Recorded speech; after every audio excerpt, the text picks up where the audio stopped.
Starlink se développe de plus en plus et passe en direct sur l'île de Pitcairn et Rapa Nui. Je ne connais pas du tout ce que sont ces îles.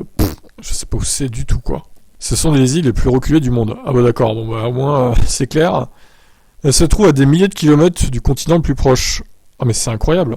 Au cours des dernières années, l'accès à la large bande a été au mieux inégal. En fait, Pitcairn a dû désactiver l'accès public à Internet il y a quelques années pour garantir que les audiences du tribunal puissent se dérouler par vidéoconférence. Oui, d'accord. J'ai pas trop compris là. Ah oui, non, d'accord. En gros, ils ont coupé Internet à tous les gens de l'île pour être sûr que ça passait bien pour le tribunal, pour les audiences du tribunal. En gros, c'est ça. Putain, c'est chaud. SpaceX fournit des services commerciaux et résidentiels sur son réseau satellite et vise à fournir un signal rapide et fiable à ceux qui se trouvent sur les îles.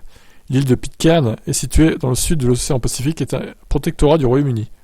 L'île se compose de 4 îles volcaniques, Pitcairn, donc Anderson, Ducie et Oano, avec une superficie combinée de seulement 18 000.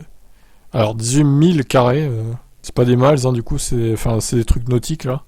Je n'y connais rien, donc si vous savez à quoi ça correspond, tant mieux pour vous. L'île de Pâques, en revanche, se trouve dans le sud-est de l'océan Pacifique et est un territoire spécial du Chili. Le gouvernement chilien a mis en place, il y a quelques années, un accès gratuit à Internet dans les espaces publics, mais il peut ralentir rapidement si trop de personnes sont en ligne. Les citoyens de ces deux îles peuvent obtenir les services de SpaceX pour 110 $ par mois et 600 $ d'équipement. Oh putain. Bah, j'espère que les gens de ces îles gagnent bien en vie, du coup. Je suis pas sûr de ça, mais bon. Fait intéressant, la carte de disponibilité de Starlink montre que le service est désormais actif à Rapa Nui, mais qu'il ne sera pas dispo sur les îles Pitcairn avant le premier trimestre 2023. Bon, bah ils vont se galérer avec leur connexion de merde encore quelques mois, malheureusement, à l'île Pitcairn. Ah, voilà, donc les flèches indiquent où sont les îles.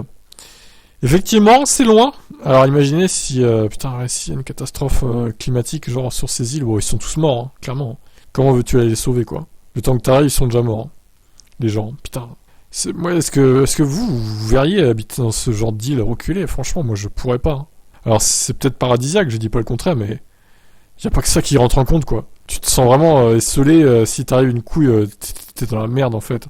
C'est terrible. Bon, allez, je vous laisse commenter. Ciao.